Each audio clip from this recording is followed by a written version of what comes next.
¿Sí me escuchas? Hola, buenas tardes. Una disculpa, es que según creo que en mi computadora no se escucha el audio, estoy checando por qué, pero si ustedes me escuchan, entonces sin ningún problema. El día de hoy vamos a hablar con la licenciada Carolina Ramírez de León, quien es maestra en ciencias políticas, experta en género y Derechos Humanos, licenciada en Derecho, vocera del Encuentro Internacional de Jóvenes 2030 de la ONU, ganadora del Premio Estatal de la Juventud de Tamaulipas en el 2017, candidata al Premio Nacional de la Juventud 2016, directora de proyectos estratégicos en la Academia Libre de Derechos Humanos, autora, coautora y ponente galardonada en múltiples concursos y competencias de investigación e innovación. Actualmente labora en el municipio de San Pedro como coordinadora de las mujeres, instancia municipal de atención a las mujeres, y el día de hoy nos va a platicar un poco acerca de la violencia de género en Nuevo León. De igual manera, me gustaría agradecer a la Barra de Abogados por permitirnos dar esta ponencia, y los invito a las personas que están aquí como invitados y no son parte de la Barra de Abogados, que se afilien a la barra. Les voy a dejar el micrófono a Carolina Ramírez para ya empezar con esto. Muchas gracias, Saraí, por la presentación. Es un honor estar aquí, a pesar de todo, ¿no? A pesar de la pandemia, de la distancia, de las complicaciones que pues vino a sacudir al mundo completo. Efectivamente, soy la coordinadora de las mujeres en San Pedro Garza García. Es también un honor para mí estar en este puesto porque es la primera vez que San Pedro tiene una instancia municipal para las mujeres. Antes no había ninguna instancia que se encargara de atender específicamente la realidad y necesidad de las mujeres, por lo que pues es un gran paso para San Pedro. En otro sentido, también pues agradezco mucho el espacio porque estamos en el marco del 25N o el Día Naranja, el Día Internacional de la Eliminación de toda forma de violencia contra las mujeres. Y este tema lo voy a acotar mucho a las responsabilidades municipales con estadísticas estatales y municipales. ¿Por qué quiero hacer esto? Porque San Pedro es un municipio con una realidad muy particular. No sé si tenemos participantes que no sean de Nuevo León, pero para los que sí habitamos en Nuevo León, residimos en Nuevo León, sabemos de estos pues nombres o adjetivos que se le ha puesto a San Pedro históricamente como los dos San Pedros, ¿no? Refiriéndose a San Pedro rico, San Pedro pobre, para darle esta entonación de las diferencias de clase que existen dentro de San Pedro. Otra particularidad es que está rodeado de municipios con alerta de género y sin embargo San Pedro no tiene alerta de género. No solamente no tiene alerta de género, sino que tiene los números más bajos en cuanto a lo que clásicamente detectamos o que se ha tipificado como violencia contra las mujeres, en específico los delitos sexuales y la violencia familiar donde las mujeres son víctimas. Entonces, esta realidad específica de San Pedro, aunada a que es el municipio más rico en cuanto a poder adquisitivo de toda Latinoamérica, ya tiene muchos años siéndolo y no le han quitado el lugar, pues le da esta otra capa de particularidad a San Pedro, por lo que es un buen sujeto de estudio para revisar cuáles son las obligaciones, responsabilidades y facultades municipales, no en tiempos de crisis, pues no en estos municipios donde pues sí hay alerta de género, donde se inyecta capital a nivel federal, estatal y municipal para atender esta problemática, sino desde un municipio que pareciera que todo lo tiene bien, ¿no? Que está haciendo las cosas bien. Y finalmente voy a hablar de tres conceptos en específico de la realidad municipal, porque todo esto va a girar en torno a que es el municipio el primer contacto con la ciudadanía y por tanto debería ser el primero en estar, permítanme.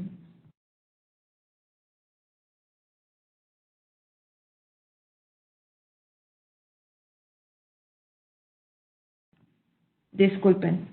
Si no son niños, son perros, ¿no? Cuando estamos hablando en conferencias y en juntas. Una disculpa de antemano si escuchan ladridos. Mi perro está aquí y no la puedo poner en ningún otro lado. Les comentaba que finalmente voy a hablar de 3 conceptos que giran en torno a la responsabilidad del municipio por ser el agente el agente gubernamental de primer contacto con la ciudadanía y que puede lograr hacer el trabajo comunitario, ¿no? El trabajo en la calle con las personas de una manera muchísimo más cercana. Estos 3 conceptos serán autonomía municipal, las facultades de la policía municipal y finalmente la participación ciudadana y las organizaciones de la sociedad civil como parteaguas en la prevención de la violencia de género. Me estoy dando la libertad de ser técnica, pero al mismo tiempo coloquial. Yo soy una firme creyente en este vocabulario amigable, entendible, digerible para toda la población sin importar en qué área estemos, pero por estar en este espacio en específico con abogados y abogadas, me doy la libertad de usar términos un poco más técnicos. Entonces, sin más preámbulos, ese es el esquema que vamos a observar hoy. Me gustaría mucho que sus dudas me las escriban en el chat si es posible, y si no es posible, esperemos a que yo les pregunte, ¿no? Tal cual les voy a preguntar si hay alguna duda y voy a esperar a que ustedes abran sus micrófonos para poder ahondar un poquito más en cada una de las partes. Muy bien. Entonces, empecemos con el concepto de perspectiva de género. Cuando ustedes escuchan perspectiva de género, nos remonta inmediatamente a la definición por default que hemos visto en todas las páginas gubernamentales, en leyes, en reglamentos, que habla de una metodología. Esta metodología es con el propósito de identificar y, por tanto, con esa identificación, crear, planear, establecer, etcétera, políticas públicas, acciones, entre otros, identificando, ¿no?, en primera instancia, como primer paso, las diferencias de las realidades entre hombres y mujeres, reconociendo la discriminación sistémica en contra de las mujeres. Se los estoy parafraseando, pero lo podemos encontrar en múltiples leyes y es prácticamente esa es la definición o la esencia de la definición de qué es la perspectiva de género. No obstante, Nuevo León tiene una particularidad. En su ley de la no violencia contra las mujeres, cuando habla de perspectiva de género, le agrega una palabra. Y quisiera leérselas tal cual, no hacer una comparativa entre una ley y otra, entre la ley federal y la ley la ley estatal, para que veamos y observemos cuál es la diferencia. Literalmente son 2 palabras que cambian y cambia el sentido completo de estas herramientas. Denme un segundo porque la plataforma en la que estamos no me permite tener las 2 pantallas, entonces tengo que bajarla y luego vuelvo con ustedes. Denme un segundo.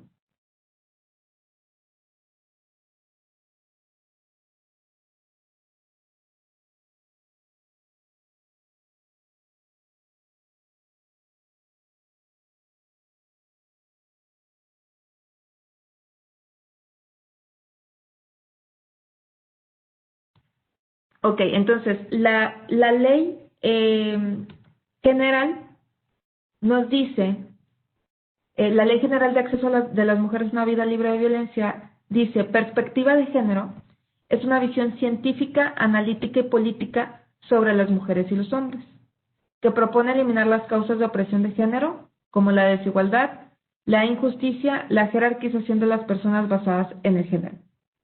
Esa es la base. Después, igual, denme un segundo porque no puedo tener las 2.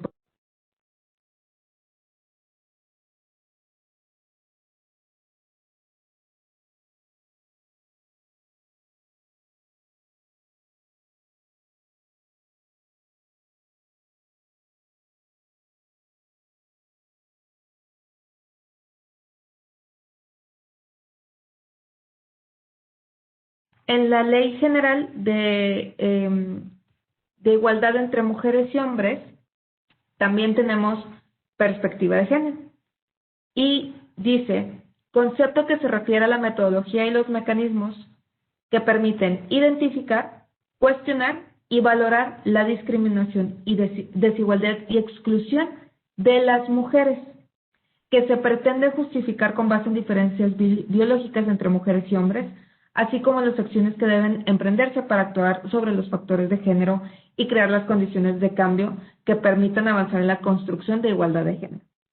Me voy a regresar tantito para hacer el énfasis en la parte donde tenemos que poner atención.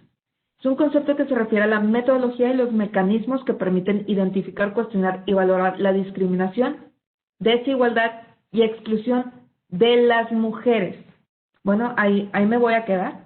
Mientras vamos a ver la ley a nivel estatal de igualdad entre hombres y mujeres, que también tiene esta definición. Ya vimos cuál es el inicio. El inicio es mucho más amplio y mucho más elástica. Luego ya con esta ley se refiere específicamente a la metodología. Después vamos a ver en la Ley Estatal de Igualdad entre Mujeres y Hombres de Nuevo León una diferencia sustancial.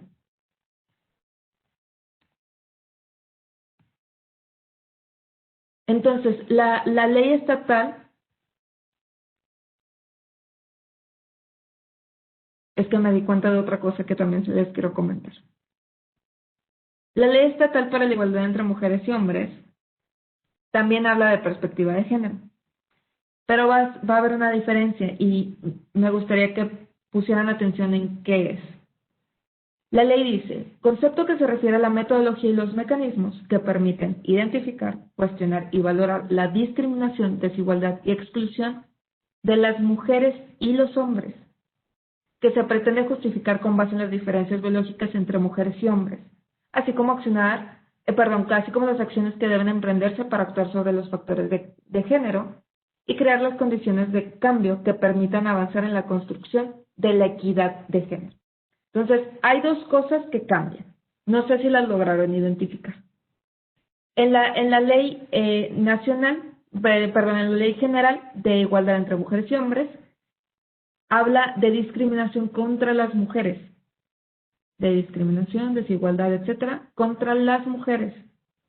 Mientras que en la estatal dice contra las mujeres y los hombres, diciendo que sistémicamente hay una discriminación contra los hombres. Muy bien. Luego, en la ley general tenemos la frase igualdad, mientras que en la estatal tenemos la palabra equidad. Y hay diferencias sustanciales en estas decisiones. Estos dos cambios no fueron de a gratis, no fueron porque se les ocurrió hacer un cambio en el vocabulario, hacerlo más florido, ni nada por el estilo. En la discusión de esta ley a nivel estatal y en el cabildeo alrededor de esta ley estatal, estas dos cosas fueron discutidas arduamente.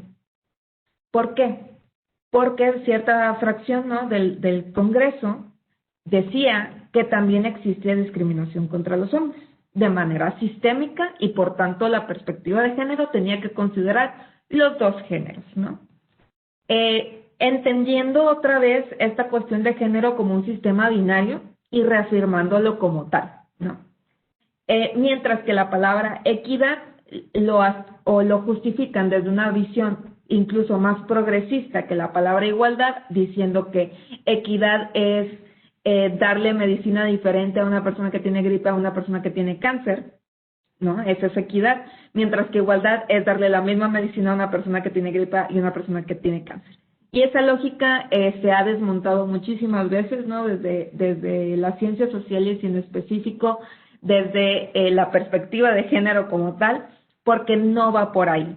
La igualdad a la que se refiere la ley general no es una igualdad en sentido literal, no es desde una interpretación literal, ¿no? O sea, como sin explorar a qué nos referimos con los conceptos, sino que igualdad se va a referir específicamente a la igualdad sustancial. igualdad de oportunidades, igualdad de ingresos, igualdad de todo, ¿no? En todo sentido. Mientras que equidad, si bien es una herramienta para alcanzar la igualdad, se queda en eso, en ser una herramienta. Entonces, ¿qué podemos observar aquí? Que desde la ley, desde cómo está configurada la ley, hay violencia institucional, estructural y simbólica en contra de las mujeres. Esto es muy importante que lo tengamos en cuenta para poder identificar el resto de las violencias que vivimos las mujeres específicamente en Nuevo León. Porque, una vez más, la ley general dice una cosa, mientras que la ley estatal restringe esta interpretación. Muy bien. Esto, por supuesto, se puede llevar un paso más allá al área de debate. Nos podríamos poner a discutir que si hay discriminación en contra de los hombres y todas esas cosas. Y para no hacer el cuento muy largo, las conclusiones vuelven a lo mismo. Por supuesto que puede haber discriminación en contra de los hombres, en casos concretos, en situaciones específicas, de manera sistemática no existe. Y podemos comprobarlo una y otra vez. El ejemplo que normalmente me quieren dar para decir que hay discriminación sistemática contra los hombres es el famoso caso de la custodia de los hijos, o de la dación de alimentos, pero específicamente de la custodia de los hijos, de cómo se le da preferencia a las mujeres de tener la custodia de sus hijos. Y si bien a primera instancia, ¿no? O sea, a valor primera, ¿no? Así nada más viendo las cosas llanamente de manera superficial, podríamos afirmar que sí, pero la realidad no es esa. Cuando a las mujeres se les da la custodia de los hijos, si bien esa mujer en específico va a ser la beneficiada de esa decisión, de una decisión específica, de un caso concreto, la realidad es que hay un sesgo de género donde las mujeres se siguen viendo inferiores y donde se impone la regla de maternidad, donde se asume que naturalmente las mujeres van a ser mejores madres. Ahora, los hombres pueden, o una perspectiva diciendo que a los hombres también los discriminan, pueden decir de que, bueno, eso es discriminación en contra de nosotros porque no nos consideran buenos padres. Y mientras que ahora podemos hacer ese análisis, la realidad histórica nos indica, o la tradición histórica nos indica, que más bien es la liberación de los hombres de sus responsabilidades paternales o de sus responsabilidades como padre. Entonces, al final del día, la estructura está hecha para que los hombres no tengan que responsabilizarse de los hijos, y que naturalmente a las mujeres se les da, por arte de magia, por ser simplemente mujeres, ser mejores madres para sus hijos. Entonces, si bien en ese caso concreto la beneficiada directa o superficial va a ser una mujer, en realidad se está perpetuando el estereotipo de que las mujeres naturalmente somos madres. Entonces, ese tipo de discusiones fueron las que se sostuvieron durante la creación de esta ley. Y por eso terminamos teniendo una ley que dice que sistémicamente hay discriminación en contra de los hombres por ser hombres, cuando no es así. Y esto va a repercutir en muchísimas otras cosas, que es el siguiente punto de esta parte de la perspectiva de género. Vámonos específicamente al caso de el delito de estupro. En la ley, en el Código Penal de Nuevo León, tenemos el delito de estupro, y específicamente la edad que pone son 13 años, ¿no? Si la persona menor de edad es de 13 años para arriba, pues prácticamente están diciendo que puede dar su consentimiento, y es solamente si esa persona va y denuncia el hecho, o los padres o las personas que tengan la responsabilidad y tutela de la persona menor de edad van y interponen, ¿no? Pues todos los mecanismos legales pertinentes. No obstante, la realidad nos indica que la gran mayoría de las víctimas de estupro son mujeres. ¿Cómo lo podemos, y todavía lo podemos agregar haciendo un análisis de las mujeres adolescentes que son madres, ¿no? Del embarazo adolescente, pues, donde los padres son mayores de edad. ¿Por qué uso este ejemplo? Porque en la realidad, y lo podemos revisar con CIPINA a nivel estatal y a nivel municipal en cada uno de los municipios, es que las madres adolescentes cuyos padres son mayores de edad normalmente tienen por lo menos de 6 a 10 años de diferencia, y aparte de eso, las madres no son capaces de identificar lo que la ley llama como seducción o engaños.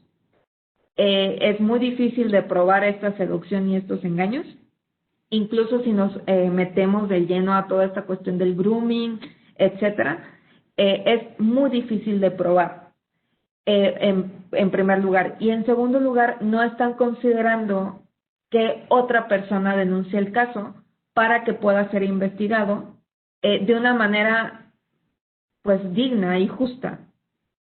Porque otra cuestión que se queda sesgada en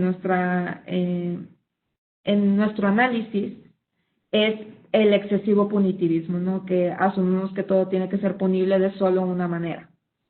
Y esa manera es la cárcel, ¿no? Multas, y de ahí para allá no nos salimos. Pero bueno, ya lo platicaremos en otra ocasión. Entonces tenemos a muchísimas víctimas que no se pueden reconocer como víctimas, y obviamente no se van a reconocer como víctimas porque ya son menores de edad, o sea, ya son personas que necesitan de una tutela para poder exigir sus derechos.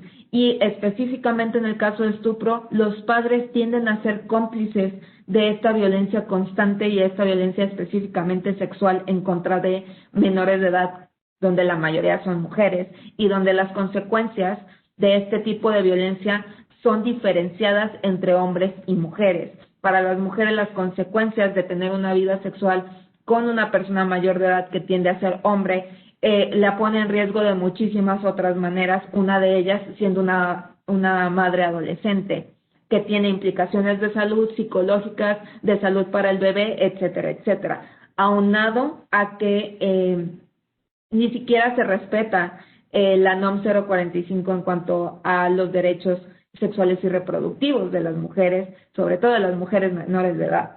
Entonces, estamos ante una situación crítica. ¿Por qué? Pues porque esta herramienta de la perspectiva de género no está siendo utilizada. No está siendo utilizada para crear leyes, no está siendo utilizada para interpretar estas leyes y no está siendo utilizada para proteger a las personas, específicamente a las mujeres. Entonces, ¿qué podemos hacer al respecto? Sí es importante recordar algunos datos. Específicamente para San Pedro, el delito número 1 denunciado es la violencia familiar. Y esta es una constante en todos los municipios de Nuevo León. La violencia familiar es el delito que más se reporta. No obstante, es un delito que no se considera grave. Ustedes vayan a averiguar por qué no se considera grave, pero yo tengo una respuesta muy sencilla y es porque no utilizan la perspectiva de género.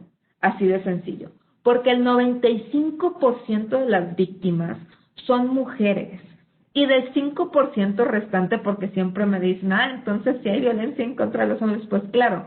Pero de este 5% que queda, el 85% de ese 5% son niños y niñas, o sea, estamos contando a las niñas en ese 5%.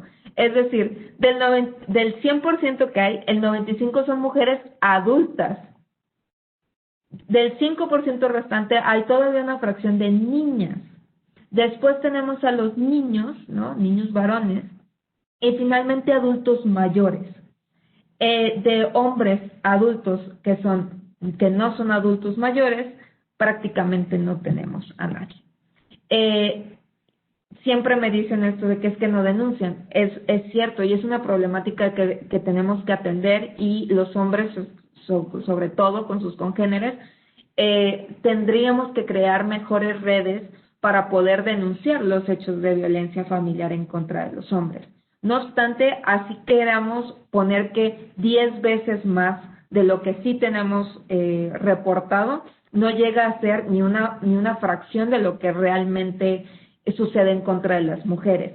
y eso sin considerar la violencia familiar contra las mujeres que no se está reportando. Entonces, digo, nada más para matar ese gallo desde el principio. Además de eso, tenemos los delitos sexuales, donde específicamente en Nuevo León, no tengo datos muy actuales, los últimos datos que tengo son del 2012, pero es porque de plano yo no he podido encontrarlos. Es el 92% de las víctimas son mujeres de los delitos sexuales. Este es un número más bajo que el de violencia familiar, pero no obstante es una mayoría abrumadora. Otra cuestión de violencia de género que siempre tenemos que tener en cuenta es la parte de los feminicidios, de los homicidios contra las mujeres y además de las muertes con presunción de homicidio. La ONU hizo un estudio respecto a estos tres supuestos y haciendo una comparativa con homicidios y muertes con presunción de homicidio de hombres.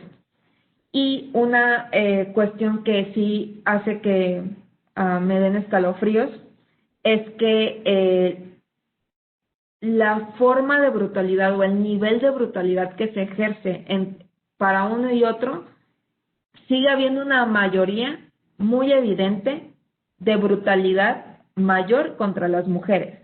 ¿A qué me refiero con brutalidad? Y eso es parte de un estudio continuo que estamos haciendo en San Pedro, que sin querer, junto con la Fiscalía y otro proyecto, estamos haciendo un proyecto muy parecido, que es hacer un nivel de brutalidad, ¿no? Poder identificar un nivel de brutalidad.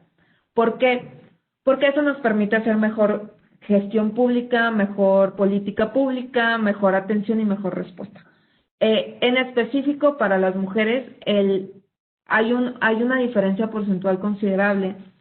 Me gustaría estarles mostrando como las cifras, pero de plano la plataforma no me está dejando. Me comprometo a compartírselo a Capítulo Nuevo León para que se les distribuya esta información. Pero hay una diferencia porcentual considerable en los métodos de privación de la vida. La mayoría de los homicidios para hombres se utiliza arma de fuego, mientras que la mayoría de los homicidios y feminicidios hacia las mujeres, el método es el estrangulamiento. Y es que esta diferencia es muy importante, ya que la persona que priva de la vida a la otra persona, en un caso, es a distancia y con una herramienta que no es su propio cuerpo, mientras que para las mujeres el victimario utiliza su propio cuerpo, sus propias manos y entra en contacto directo, evidentemente, con la víctima. Además de que las muertes son el tiempo y la forma en la que se priva de la vida difiere sustancialmente, ¿no? Hay un elemento psicológico aquí y demás, pero esto es importante que lo tengamos en cuenta en cómo estamos viendo las leyes y cómo les estamos interpretando y cómo estamos juzgando si tenemos o no perspectiva de género y por qué es tan importante. Ahora estoy hablando en las violencias más evidentes. Hay muchísimas otras formas de violencia que son constantes, estructurales, institucionalizadas en contra de las mujeres. La discriminación, por ejemplo, tiene una relación simbiótica con la violencia, específicamente cuando estamos hablando de grupos históricamente vulnerados. Para las mujeres esto es una realidad. Y un ejemplo que me gusta mucho dar es el ejemplo del transporte público. Damos por sentado que la forma lógica de cobrar el transporte público es pagando un boleto de ida, un boleto de vuelta. No, pagas cada vez que te subes. Eso tiene sentido y es rentable.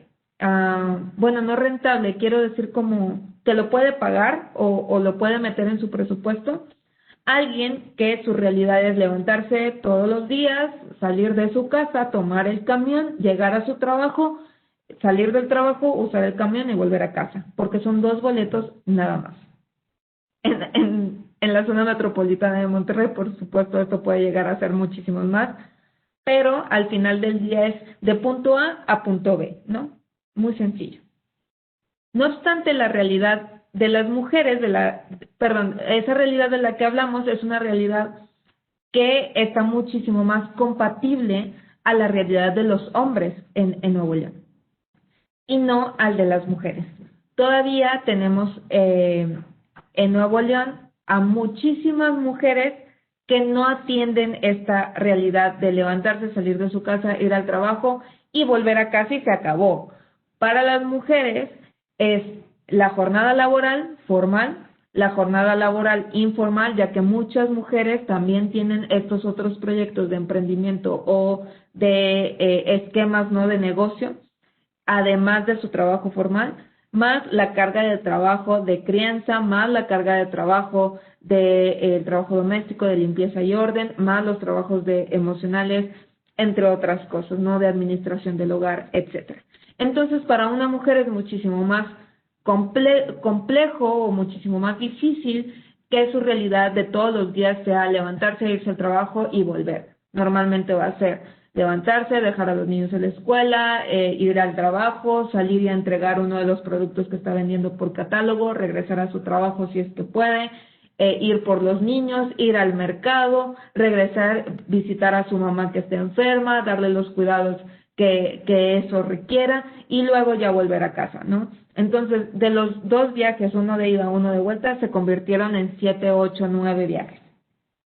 Y creemos que es como que pues ni modo, ¿no? O sea, no solamente a ellos les toca, pero, o sea, lo vemos clarísimo. Está diseñado exclusivamente para los hombres y en específico para los hombres proveedores, que es una imposición social también. Entonces, una vez teniendo entendida esta relación simbiótica entre violencia y discriminación, podemos comenzar a hablar de responsabilidades y de las facultades para cumplir esas responsabilidades del gobierno.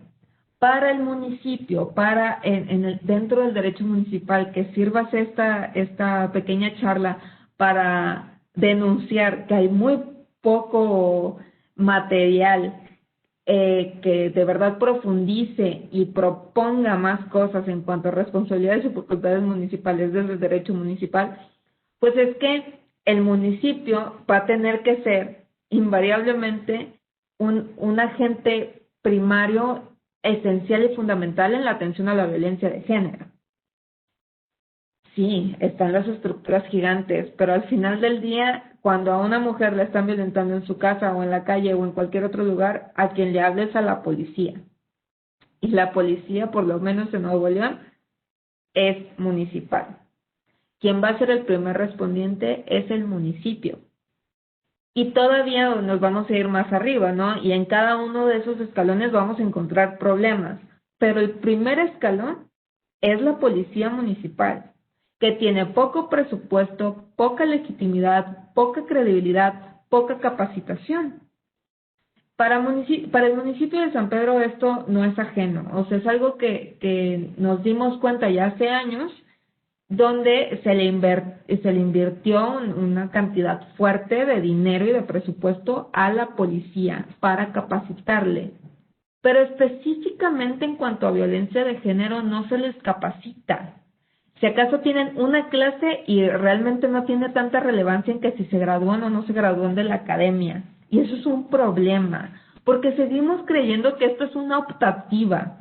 Que entender la violencia de género y prevenirla es una optativa, es una opción porque no es la generalidad. Pero es que somos el 50% de la población y el 95% de las víctimas de violencia familiar. ¿Cómo no lo vemos como una prioridad? ¿Cómo no vemos como prioridad atender al 50% de la población? Y específicamente para San Pedro es todavía más gracioso, y con gracioso me refiero a irónico y con irónico me refiero a triste, es que en San Pedro somos 53% las mujeres en comparación a los hombres. Entonces somos una mayoría evidente y aún así no somos prioridad. Y lo estoy diciendo con mucho pesar y con reconocimiento de las carencias incluso de mi puesto, ¿no? Entonces, ¿qué podemos hacer? ya le inyectamos dinero, bueno, vamos a capacitarles, es que no se trata de seguir poniéndoles clases, se trata de utilizar la herramienta de perspectiva de género. Todas sus clases tienen que traer ya la perspectiva de género, todas sus capacitaciones, todos sus cursos, todos sus seminarios ya deberían traer la metodología de perspectiva de género y no estarlo siguiendo poniendo como una optativa o como una clase aparte, como una clase de toda su currícula. Porque no es así, las mujeres no vivimos aisladas. Por eso, una de las acciones que sí hay que aplaudirle a San Pedro es no haber creado un instituto de las mujeres. Es una cosa que se le ha criticado mucho. Y con razón, ¿no? Es como tienes más de 20 años que existen los institutos y tú nunca quisiste ser uno. Bueno, sí, muy criticable esa parte, pero ahorita, 2019, cuando se creó, la lógica es que necesitamos que sea transversal, que esta perspectiva de género de verdad se utilice en todo el ámbito municipal y esa es mi tarea. Mientras que los institutos de las mujeres todavía funcionan como entes aparte en su propia esfera, nada más como, no sé, orbitando el actuar gubernamental. Entonces, esto nos trae a este siguiente concepto. Ya casi acabamos, ¿ok? No se agobien. ¿Qué es la autonomía municipal? El municipio sigue dependiendo muchísimo tanto del Estado, evidentemente, como de la Federación. Específicamente lo puedo decir de mi coordinación, de la coordinación de la que soy titular, pues prácticamente es imposible que me llegue dinero. Ni para hacer proyectos, ni para hacer cursos, ni para hacer capacitación, ni para nada. Me tengo que atener al poco presupuesto que le den a la secretaría a la que estoy adscrita y de ahí pues me reparten el pastel. Mientras que mis compañeras de institutos o de centros de atención a las mujeres, los CAM, sí pueden pedirle dinero a la federación simplemente por cómo están configuradas. A la hora de evaluarme, a mí me evalúan con peor calificación simplemente por cómo está la estructura, a pesar de que mis resultados son 10 veces mejor que otros municipios.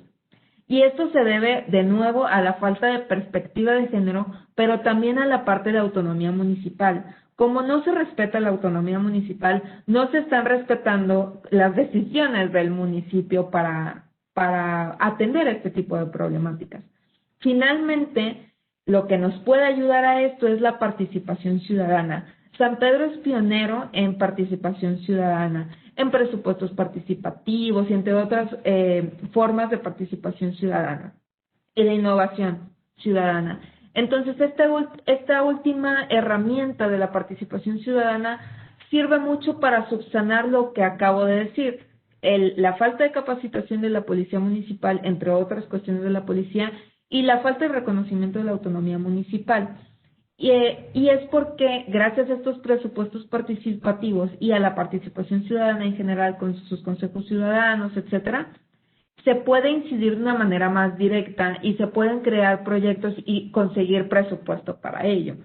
Pero de nuevo, le tenemos que estar encontrando estos caminitos a la burocracia en vez de aceptar y reconocer que las mujeres somos ciudadanas, que representamos, por lo menos en San Pedro, el 53% de la población, que el 95% de las víctimas de violencia familiar somos las mujeres y que merecemos que en todo el actuar municipal se nos esté considerando como tales, ¿no? Entonces, ¿cuál es la propuesta? La propuesta, por supuesto, es fortalecer la participación ciudadana como la base democrática del actuar municipal, efectivamente cambiar la estructura de la policía municipal y dotar de mayores facultades, sobre todo de investigación, porque al final son nuestros policías los que saben exactamente dónde vive tanto victimario como víctima. Lo tenemos clarísimo, pero no tenemos facultades para actuar. Y finalmente, esto está, por supuesto, entrelazado con el reconocimiento de la autonomía municipal. Entonces, ese camino es el que debemos comenzar a construir y como propuesta última, sobre todo en este espacio, es que nosotros y nosotras como abogadas tengamos también esta perspectiva de género, tanto en nuestra interpretación de las leyes, en nuestra labor de litigio en general, en nuestra labor académica también, para poder generar pues más substancia en este sentido y seguir exigiendo a las autoridades que actúen acorde. Y ahora sí, ¿dudas? ¿Tienen alguna pregunta? Me encantaría escucharlos.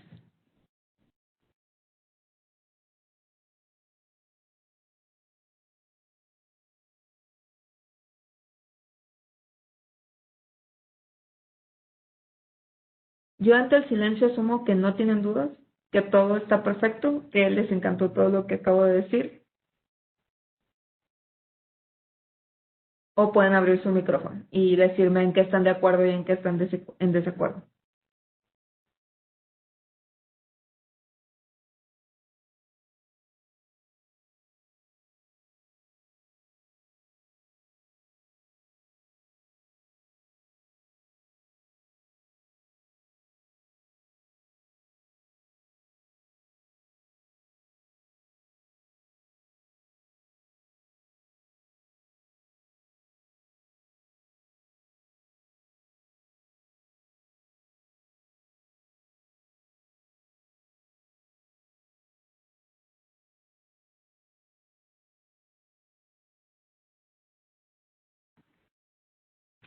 Bueno, pues si no hay ninguna duda, les invito a seguir a Cultura San Pedro, donde todos los martes tenemos un espacio a las 6 de la tarde para platicar más respecto a violencia de género, a equidad, a paridad, a igualdad y a todas estas herramientas que tenemos para alcanzar la sociedad justa e igualitaria que todos y todas merecemos. Eh, Justo en esta semana, ayer pudimos conmemorar el 25 de noviembre, el Día de la Eliminación de toda forma de violencia contra las mujeres, y pudimos hablar desde violencia obstétrica, violencia laboral, violencia psicológica, violencia sexual, y tuvimos la puesta en escena de la obra Cutting It. Les invito a que vayan a Cultura San Pedro pues a volver a ver estas grabaciones. Tenemos una súper ventaja. Tenemos solo algunos días para ver la obra por cuestiones de derechos de autor, así que aprovechen para poder verla desde la comodidad de su hogar y de manera gratuita, que esta obra, pues hicimos un muy grande esfuerzo para poderla traer a San Pedro. Y les agradezco muchísimo su tiempo, su espacio. Hoy a las 6 de la tarde vamos a poder platicar de la violencia en los estándares de belleza y en la comunicación gubernamental. El día de mañana vamos a hablar sobre la autonomía financiera para las mujeres como forma de prevención de la violencia económica y patrimonial. Así que todavía queda muchísimo de qué hablar cuando hablamos de violencia de género en Nuevo León, y esta es una muy buena oportunidad para que ustedes puedan seguirse informando sobre cómo se viven estas realidades. Muchísimas gracias a la barra al capítulo de Nuevo León por invitarme. Fue un placer poder hablar de estos temas.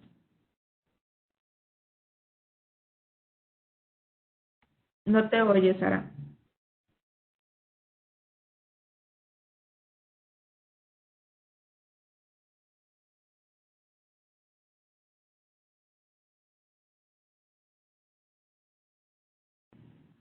No, pero si quieres escríbelo en el chat. Okay. Ah, ya te oyes. Perfecto. Muchas gracias a ti. La verdad estuvo muy entretenida la plática. Hay muchos temas muchos puntos muy importantes que tomaste. Como quiera, yo te tagué en mi Instagram, por si alguien más quiere buscarte o seguirte, o si nos quieres dejar también tus redes, también te lo agradecería. Pues yo creo que vamos a dar por terminado, y pues cualquier cosa en dado caso futuro, nos gustaría volver a invitarte. Te vamos a otorgar un diploma por tu participación. Antes de que me des el diploma, muchas gracias. Les dejo aquí en el chat a mi Instagram, que es carolina.rmz de León. También así aparezco en Facebook. Uso mucho más el Instagram, y mi correo electrónico es carolina.ramirez@sanpedro.go.mx, por si quieren participar en mi programa, si tienen algún proyecto que les gustaría que se implementara en San Pedro, entre otras cosas, con mucho gusto les recibo por estos medios. Muchas, muchas gracias, Araí. A ti, la verdad no sé si yo te otorgo el diploma, pero bueno, aquí está el diploma, ya lo pusieron en la organizadora, por la participación de la conferencia de violencia de género en Nuevo León. Muchísimas gracias, lo firma nuestro presidente Juan Isodoro Luna Hernández, y te lo vamos a mandar también por correo. Muchas gracias. Ok, bueno, muchas gracias a todos. Esperamos próximamente tener algún otro evento y también invitar a futuro a Carolina.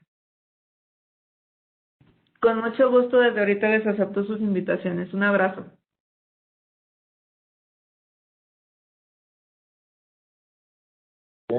Conocimiento, perdón. Muchísimas gracias, Carolina, por tu generosa participación, por compartirnos tu conocimiento y experiencia. Muy valioso, un día tan especial como lo comentaste al inicio. Y bueno, pues aquí en la barra mexicana Colegio de Abogados, capítulo Nuevo León, pues aquí tenemos a Saraí, que le agradecemos mucho su iniciativa de organizar este evento y otro tipo de eventos. Y tenemos las puertas abiertas para cualquier mensaje que quieran compartir, cualquier evento que quieran organizar. Aquí en el capítulo son más que bienvenidos todos estos temas y bajo insisto, la coordinación de Saraí, pues vamos a estar trabajando seguramente mucho más en esto. Agradecerle a Miguel Valdés, nuestro secretario, que también está por aquí conectado, que también es un impulsor muy fuerte de todos estos temas. Muchas gracias a todos. Síganos, por favor, en nuestras redes sociales. Estamos en Facebook, LinkedIn, en Twitter, Instagram. Y estos eventos se graban y luego se suben al capítulo Nuevo León, barra mexicana Colegio de Abogados, en el canal de YouTube. Por si gustan consultarlos, compartirlos, los vamos a revisar. Ahí están, no sé si inmediato, están un par de días, unas horas a veces en cargarse, pero se pueden consultar ahí para estar a libre disposición. Muchísimas gracias a todos. Nos vemos la próxima. Felicidades. Un buen evento.